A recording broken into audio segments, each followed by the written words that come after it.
your bitrate, then that's when you would want to do 1080p at 60 FPS, which would actually make a difference. Otherwise, just go ahead and check the rescale output button like I have right here, and from there just type in 1280 x 720, or you can click the drop down and pick it from here, but mine's not showing up because I have a 21:9 monitor, so just go ahead and type that in and you should be good to go. Anyways guys, once you're done with all that good stuff, what you want to do is make sure that your rate control is set to CBR instead of any of the other options, and from there we can move on to the custom buffer size. I already talked about the bitrate, just keep it at 3500, but lower it down if your stream is lagging, and that might have to do with like your upload speed. So I recommend having like an upload speed between like 3 to anything above 3 really, and then you can keep this, but if yours is lower, then just go ahead and lower that down. And if you're not sure what your upload speed is, you can go to speedtest.net, run the test, and it will tell you your download speed, your upload speed, and your ping. But from there we can actually move on to the custom buffer size, and this is more of a personal preference, which really depends on how good your internet speed is, but I currently don't use one, so you can go ahead and skip over that if you'd like to. But for our keyframe interval, we definitely want to keep this at 2. And next up we've got our CPU preset,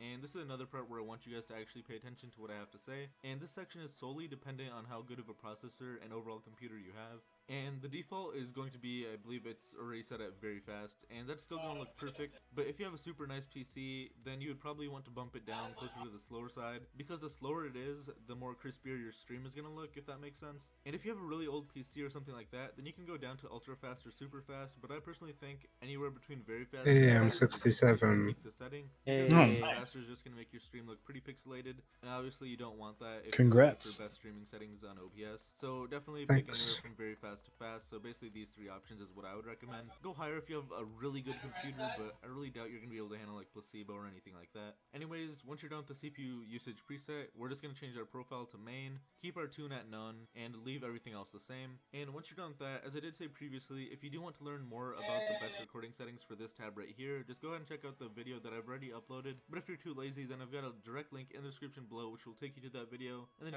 I tend to leave the track that I stream on at 192, I believe. And if I'm recording with OBS and not streaming, then I wouldn't say it's a bad idea to bump this all the way up to 320 so that you can bump your quality up to the highest possible. And lastly, you guys should already have this part set up. I'm just going to quickly apply these settings. But lastly, you should already have this part set up, and this is the stream tab right here. And this is where you would pick the service that you would want to stream to, whether that's Twitch, YouTube, Facebook, Dailymotion, and all that good stuff. You'd also want to find your stream key. Every different service has its own stream key, so to find your own specific stream key, all you really have to do is just do a Google search of like stream key space whatever your service provider is, whether that's Twitch, Facebook, YouTube, or whatever. And then from there, just go ahead and copy and paste it into here. Pick the server that's closest to you if you're doing Twitch or something else. And you never want to show your stream key to anyone else, otherwise they'll be able to stream on your profile. Once you're done, you can just go ahead and click on apply, okay. And from there, you can go ahead and add your scenes and add your sources. And once you're done with all that, you can go ahead and hit start streaming. And you should have a pretty good your upload speed is for your internet connection. I wouldn't say it's a bad idea to mess around with some of the settings I mentioned to find like the sweet spot for your machine. Not everyone's settings are going to match up with what I have, so that's why I'm saying it's a good idea to like tweak the settings and find what you think is best for your machine. But anyways, if you do have a good PC and a good internet connection, then the settings that I listed should be perfect for you. Anyways, I hope you guys did enjoy the video. Be sure to hit that like button and share this video with your friends, and go ahead and hit that subscribe button if you haven't already, because I am on my way to 40,000 subscribers and all help is appreciated.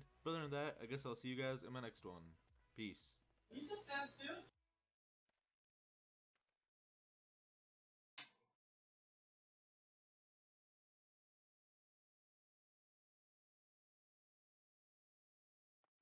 What's up guys, it's Pete here from the Gaming Careers YouTube channel, and today we're going to be going over the ultimate guide to setting up your live stream with OBS Studio.